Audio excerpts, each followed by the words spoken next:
All right. Thank you. No, thanks for inviting me. Thanks for having me here. Sure. Let's begin with perhaps your personal story. If you tell us how you got to 3x3, your journey. So yeah, it's actually it's a quite a I would say the inspiring story, especially how people get in the industry nowadays. Because I started as an intern. For 4 months, I was just tagging photos and videos in the CMS. So it was a tedious work that at some point I was like, "Why I'm doing this? What's the point of doing all this work?" And at the end, it paid off. I got hired in the company. I grew up in the position with, of course, support from my managing director, head of, etc. And right now, I'm handling a team of close to 50 people a year. If you put photographers, videographers, editors, etc., into perspective, it's a pretty big team. And this happened Which was just you as an intern? Yeah, at the beginning. In the beginning? When I started, it was just me handling everything. 2015, correct? 2015, correct. And I was the one creating the social media platforms. I remember when I started, the first question I had for my manager was, why don't we have an Instagram? What's happening? Where is our YouTube? Why your Twitter is so old-fashioned? And then I was the one building everything almost from scratch with support, like handling everything, trying to find new editors, new photographers, people that could elevate what we were doing already, because I think the product we have, 3x3 Basketball, is great, and it's really good to attract a new audience to the basketball family. And through social media, I think we were able to do it, and I think numbers and the experience of people that come to our events speak by themselves. All right, awesome. Thanks for that. It's a big week for basketball, a big period for basketball in general, the Final Four, the NBA playoffs. But 3x3 is different. What do you think, if you can put your finger on the essence, what makes it different? What makes it a different new breed of basketball and engages in a different way? Basically, the first thing that comes to my mind is non-stop action. Like in 3x3, you don't have any breaks, you don't check the ball, there are only 2-3 timeouts per game, so it's a 10-minute sprint. This is how we call it, it's just a 10-minute sprint where players are all the time switching, they are resting in any occasion they have, because it never stops. Since the moment that they do the first check ball, then they have 2 TV timeouts, they have a few timeouts per team, but it never stops. So it's really, really intense. Even when you are watching, you can feel like how the players feel on the court. The intensity is higher. We allow more physicality because we still want to preserve that feeling of the basketball that comes from the streets. Mm-hmm. Actually, one of our mottos is as well, from the streets to the Olympics. So it's great to be here in the Olympic Museum today, because we could see it as well in Tokyo and in Paris during the Olympics for 3x3 basketball. Is a new audience that is coming to watch the games. It's younger. They live more in the urban spaces. It's easier to come from BMX, skateboard, to watch a 3x3 basketball game than not coming from a traditional basketball game to 3x3, because this is what we want to achieve. We want to bring a new audience to the basketball family. And with new rules, with a new format of game, with a shorter and condensed game, we are able to do that. Okay, I think generally from the streets to the Olympics, I think it's easier for people to superimpose themselves onto that court because they were on that court in their neighborhood, basketball court. It's much more relatable than a big arena. It's very cool, and we'll talk about LA 2028 maybe later. I think I heard you say that this is a digital-first sport, right? First of all, you mentioned some of the elements of the sport, but if you can also help us understand why you said that, and let's talk about the few very interesting strategic decisions you've made from the beginning. I think you were on YouTube. The 3x3 were on YouTube since the early 2010s, correct? And generally the trend, as you said, as you came in, why is our Instagram like this? Why is all that putting yourself digital first? Let's talk about that and what made you take those decisions, what was the vision, and how it relates with the sport itself. Yeah, first, when our managing director created the product, he was given this mission: we have to create something new for the audience to come to the basketball family. He thought, of course, if we want a new audience, we have to go where traditional audience is not in this moment. So he thought, let's go digital since the beginning. We know it's like a tough shot, especially in 2010s when the rights were like everyone was paying like big money for the rights on TV, but we decided, or he decided back then, that probably YouTube was the best place to have more people coming, discover the product, and engage since the beginning. And yeah, since 2010, all events have been broadcasted live on YouTube, which is something that I think a few people can say, that you have all history of the sport available on YouTube. So you can go back and watch the first ever World Cup finals in 2012 that happened actually here in Athens. So it's pretty cool. And we have almost every single game, every single event, star profiles of the best players. Everything is available on YouTube since the beginning, which was a huge bet back then, because of course people were calling them crazy. What are you doing? What is this YouTube? Who believes in that? And it seems that it paid off, because right now we have more than 1 million subscribers, and actually half of them came last year to the platform. And so this was the first strategic decision that we took in order to make the sport accessible for everyone. Then the second one was, how can we make sure that we are digital first, that we are thinking always audience first? This, of course, also comes to the traditional media and broadcasters. Like most of our deals are non-exclusive. So basically, we keep the rights for digital. Of course, there are always some exceptions. We are able to provide content to broadcasters, to TV, to media, etc. And then we, of course, also put some rules for ourselves, like we cannot post clips over 3 minutes right after the game. We have to wait a couple of hours. But for short clips, we have the freedom to do what we want and what we need on site to be able to push the stories and the narrative. This also, in my opinion, helps the broadcasters, because when you are watching a highlight, you also want to watch the full game. I think it makes complete sense. So we have also set up those rules with our colleagues from the media and the broadcast team. Let's try to protect all rights as much as possible, because we want people to see the product, and when you give it away, you don't control what the commentator will say, you don't control which highlights they will publish, you don't control the narrative of the sport. And this is something that we want to preserve, because we have our mission, we have from the streets to the Olympics, the 10-minute sprint, and all these ways of calling the sport that we want to preserve, and we want people to feel while they're watching the game. This also came to the point that our commentator is a former comedian, because we also wanted people to have a good time when they were watching the live stream from home. And he's a former stand-up comedian and also NBA commentator. And now he does all of our events exclusively with us. And you can see a lot of people actually come to the chat just to say, where is the commentator when he's not around. So we built this product that is entertaining, that especially is targeted for a younger demographic audience. Most of them are between 14 to 35, which is great, because it's a target that everyone is looking for these days.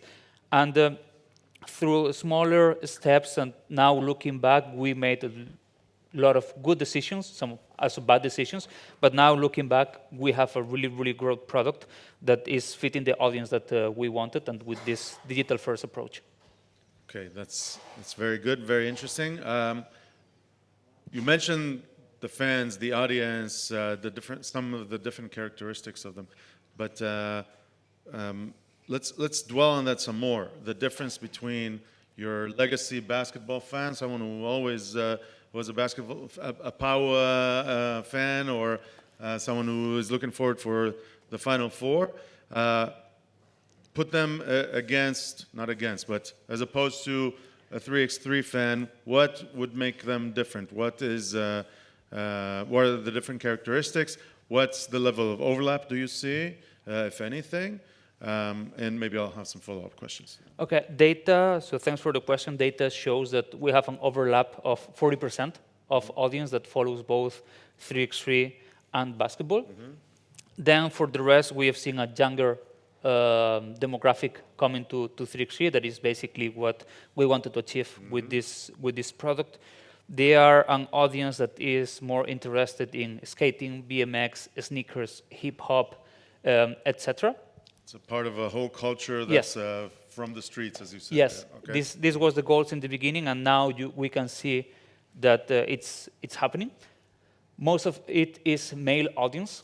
We also have seen like how the female audience has been growing for the last, especially 5 years, especially when we launched the women's series, because of course we had a product tailor-made as well for the women audience, and we also start to produce more content for them, because different product needs a different strategy to be able to sell it and to bring a new audience. And I would say those are the main characteristics, that at the end, when they also come to, when they sit on their couch to watch a game, it's just 20 minutes, so you can just quickly watch one game and then move on, or you can just watch the whole day, that is around like 6 to 8 hours. So it's a product that allows you to do both. Just have 20 minutes for your team or your favorite player and then move on, or just enjoy the whole experience.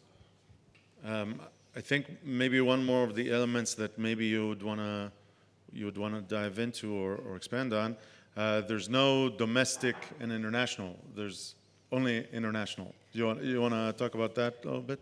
Yeah, so basically it's as well against the tradition, let's say, but we don't have home and away games. We live on a world tour, let's say, where we have events that are city-based. More like tennis in Yes. the way it's structured. Yeah. More like tennis and paddle, for example, that you are like touring the world. Of course, the host of the event has a right for a wild card, so they can have a local team that then people can relate to, and this is great to drive ticket sales, media interest locally, etc. And then, of course, we have seen some success thanks to this in countries that no one would have expected in basketball, like Mongolia. We had the Netherlands winning the gold medal in Paris, which was a crazy game. Germany as well for the women. So we are as well a product that allows smaller countries, and probably countries that you don't expect to be good at basketball, to be successful and even winning medals, that at the end is the ultimate goal. Great. Just in case you missed it, next month, Yeah. World Cup is held in Mongolia, which is very unique. And I think we talked about how relatable this is. The 3-on-3, 3x3 court that I played as a kid, I'm seeing it now on TV, and I can also participate. I have maybe I can be a man with a mission to be in there if I'm good. I'm not that good, but it makes it more relatable and part of the same narrative that you're telling. And we also have our digital ecosystem that is called play.fiba3x3.com, that you can just register your profile, find events locally, and start qualifying to bigger events, and maybe try to reach the world tour, that is the highest professional level of 3x3 basketball. That's great. Awesome. With all the strategic decisions that you've described and the approach and the direction you've gone into, I think it will be fair to say that a lot of it was an awareness play, building the brand, putting it out there, build that narrative of the streets and everything. Do you think, as a strategic play, medium to long term, the difference between going direct to consumer, going digital, maximizing reach, as opposed to trying to take it maybe back to a more traditional linear broadcasting models? How do you see that play out, let's say, 3, 5, 10 years from now for 3x3? So it's a great question. Now we have built a 8-9 million fan base of people digitally. Now we have those fans, and we have to turn them into a community. So people that would be willing then to buy merchandise, to download the app, to be able as well to pay to watch some events, some documentaries, and this takes a lot of time. Recently we have been playing a bit with the YouTube subscriptions, memberships, and we could see how some people were like, oh, it's great, you are taking this direction, and then others are like, are you really, outraged. Yeah, like, why are you asking for money? Like, and then I had some comments with some people saying, if you cannot pay €3 to watch a 1-hour documentary, don't consider yourself a fan. Because we have as well to put some value on what we are producing, and if we spend 3 days filming a documentary, of course we will send it to we will talk to TVs, etc. But the moment we put it in our channels, we have to bring a return of the investment. we did. So we are doing some tests here and there to see how the audience reacts to a paywall. Mostly paywall for micro purchases, but pay Yeah. per view, if you will, not subscription Correct. models yet. Yeah, more like, okay, I pay €3 and I can watch this documentary, for example. This is something that we have been exploring. And in the future, moving forward, of course, we will follow as well the trends that the market are telling us, because if you want to win, you have to follow the trends. And I think we have been really good in protecting our content and our exclusivity online, and this is something that we have to value. When we talk to people, the first thing they said is, wow, you're so lucky that you're able to share everything you have without any restrictions. So it's my goal to protect that. Of course, if someone comes with big portion of money, everything is negotiable. We can say it. But yeah, the goal is to continue to preserve our product, our identity, and be able to tell the story we want. And when we work with broadcasters that then we really geo-block, we have really to sit down with them and tell them, this is what we want to achieve, because we don't want our product to be perceived as another basketball. We are independent product. We have our own skills. We have our own characteristics, and we have to preserve that in order to differentiate ourselves from other players. How do you view, instead of going to the traditional route, going in some other route, like leveraging the creator economy, influencers? I saw Ciprian showed Casa TV, right? Casemiro in Brazil. How do you view that? What have you been doing, if anything, in that area? And how do you see the future there? Keeping, just to expand a little bit, keeping that fresh look, or not going to the traditional, keeping something different, your own identity, your own narrative, but leveraging those who have reach and also can help you commercialize it in different ways. So here we have been doing some content with creators, especially we did 2 streamers tournament that were really, really good for awareness. We partnered with Ibai, that is one of the biggest streamers in the world. He's from Spain. He's one of the founders of the Kings League as well, and we did 2 editions with him, and it was a success because it was 1 day, 3-hour product on his Twitch channel. So of course people was watching, was commenting. We also put a camera guy just doing content for all of them, invited them all, bring your content creators as well with you. So this is one of the things we did. Then we work with other content creators for educational content, especially around the Olympics. Main difference in the rules, who are the players to watch, etc. And then when we mention about moving forward with the creator economy, we see it as a way to enter new markets. Especially if you want to go to Brazil, of course you have to find the right creator for you that can help you to get the audience as well you want, because this could be like you talk to the TV broadcaster, said, okay, here you have the package, then you do whatever you want. But what we want, we don't want that. We want someone that lives the product, that wants to tell the story we also want to tell. And with the creator economy, what we are looking for is people that believe in 3C basketball, partner with them, see how can they help us, how can we help them, and build something together. We don't want just this one-way relationship that you have with most of them, where this is the brief, you do what you want. No, we want to be part of your success. We want to grow as well your audience with you.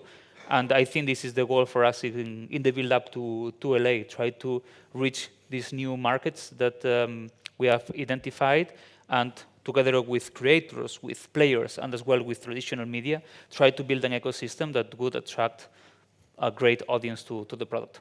Okay, so do you think that the creator economy or all those partners, do you think with obviously the adequate differences, that could be a replacement for traditional broadcasters? It's the creator broadcaster, that could be like a different model for you, or going far down that route, or you think it's part of the efforts, it's an awareness effort, we do it here, we do it there? How far does it go, do you think? I think it's a mix. We have seen already some creators being full-time broadcasters. Like we have seen the example of Brazil, that they had the World Cup live on Twitch. Yeah, Casemiro. So I think this is one part, and then also you have the traditional media that is still really important, especially for the managing board, because they don't know Casemiro, but they know L'Équipe Télévision in France. So at the end, you have to have, Education, yeah. you have to have the balance. You have to treat them both in their own way and to try to win with both, because they also need each other, in my opinion. Like especially when you're a media broadcaster, you also want to work with creators on your own way, because it can impact you and can bring a new audience to your channel. And when you're a creator, you also want to have a good relationship with media, because it can help you to get new TV deals, for example, that would allow you to live stream some content on your channel. So at the end, I think we have to look at the win-win-win, where we win, traditional media wins, and also the creators win, because we will all benefit from that. Awesome. You mentioned Kings League before. From the outside, it looks like you're trying to do a very similar thing. How do you perceive that, and is there a big collaboration there? You mentioned one, but how do you see this? Are you trying to do the same thing? Maybe future getting close. Maybe you see them as a competitor for the same attention span. Can you elaborate on that? I think we are all competitors these days. Like we compete not only with sports like football, Kings League, American football, UFC, but also with everything that can be entertainment. Speaking of Netflix, HBO, etc. So at the end, we are all fighting for the same audience. So Kings League did a great job, like starting with creators, because this gave them already like hundreds of millions of audience, and I think they set the bar for the next ones that want to achieve that. Of course, they have a model that is difficult to replicate, and they have been really, really great setting up the product, when they launch it, how they launch it, the awareness they did. Now they are going through a process where they are finding the right audience after 2 years of boom. Yes. So now they are finding who their real audience is, and I think everyone can learn a lot of things from them, especially in how to work with creators, how to make creators own the product and care about a product. That I think is a great example for everyone that wants to reach this younger demographic, because they have been a great example. All right, I'm going to open it up for questions in 1 minute. I'll have one more for you, but I wanted to give you time to think. Looking at from the streets to the Olympics, 2028 will feel around the corner. In 3 years, we'll say, wow, it's already here. What should we look out for? What are your plans for it? Maybe I'll give you a free for all. No, the plans always depend what the IOC allow us to do. This is the main thing, because for Paris we had great ideas. At the end, of course, they preserve the broadcaster right, because they are paying for the party. So basically, we have to think of new creative ways to engage with the audience. What we did in Paris, and probably will replicate in LA, was trying to bring the street life of Paris streetball to the Olympics, and probably in LA we have great streetball courts like Venice Beach. So we have to think how can we connect them both and bring the local community together with the Olympic. This will continue with from you the already streets to the know the Olympics. venue and everything? That's Yes. already set? It's in Venice? No. No. It's in the urban park, so it will be like the same concept we had in Paris. But what we did this last summer is, okay, we are in Place de la Concorde, but we asked people what are the spots that we should visit. So we went with a content creator from France, and he explained how he built his own court for the community. So this is some stuff that is not against the rights from the IOC, and allow us to connect the local audience with the Olympics. That at the end is something that we want to achieve. You're still telling this story from the streets to the Olympics, and then you are sharing all of this in social media. So we did a whole campaign around the streetball in Paris. We are looking to replicate the same for LA for sure. And then we built a studio, remote studio, and we had guests every night from some players joining the studio at night remotely, telling, okay, well, we had this game, it was great, or the girlfriend that is in the stands, like telling how she lived the game, etc. IOC allowed you to do it? Yes, because we were not showing any live footage. We were mainly having our two hosts talking over what happened. And this was a great experiment for us. We saw like a great return of the investment here, and we told some stories that others could not. Like, we have this close relationship with the players, so this was a key factor of the day after the final. We could have the gold medalist joining the show through their phones because we have this relationship because, hey, do you have 10 minutes just to join? And he was about to take off on the plane because he was getting married 3 days after. And we're like, he was from the plane, like taking the call with us. And this is something that we want to replicate. And of course, we expect a lot of celebrities to come because it's LA and they will be there. And we want to show them what 3x is about. I think generally players are a force to be reckoned with. You need to collaborate with them really closely, leverage their following. Nowadays, again, players are their own brand. And They are the first influencers they have as well. Exactly. It's the most natural influencer for you as a league, as a rights holder. So the collaboration with them, I think, will keep growing, and you guys have been doing it really well. All right. Anything to add before I open it up? No. All right. Questions, Aviv? Can we have yeah, thank you. Okay, I have 2 quick questions. One, you mentioned last year. Asking me or? No, thanks. Last year you got half of the following on YouTube. So what happened? How did that happen? That's one. And second, you're unique in another way. You're a traditional federation that is open like a street hip hop culture league. We were talking about Kings League, comparing to a venture-backed, innovative league that's trying to disrupt the industry, but you are doing it as FIBA, and then like you're bringing a new product to market. So also like commercially, like does that mean like new sponsors, new ways to create a business around basketball? So what does that mean for you? So first, on the YouTube side, what we did last year was just we had a huge archive that was not optimized. This is the first thing we did was let's make sure that everything is optimized for discoverability, for CEO, etc. So we had a lot of work like trying to identify those videos that we had to optimize. We bet on shorts a lot because it was something that a lot of people were not doing, especially at the beginning of the year, and for us was a great way of reaching audiences and bringing subscribers. Of course, I think this is something that a lot of people always try to hide, but paid media is one of the factors that we always have to take into account with building our strategies, and I think it's like a taboo to mention it when we are talking because everyone is afraid of saying, yes, we have paid media, let's normalize it, everyone has paid media these days, so let's not try to hide it. And YouTube is really, really smart on all 3 of them, and if you do a good job combined, it will boost your visibility and your following a lot. Of course, the Olympics also help. We did a huge job in the preview, during and after the Olympics to bring and retain the audience. And actually, funny enough, it came on the 24th of December, so right before Christmas, we got our 1 million subscribers, so it was like the perfect present to finish the year.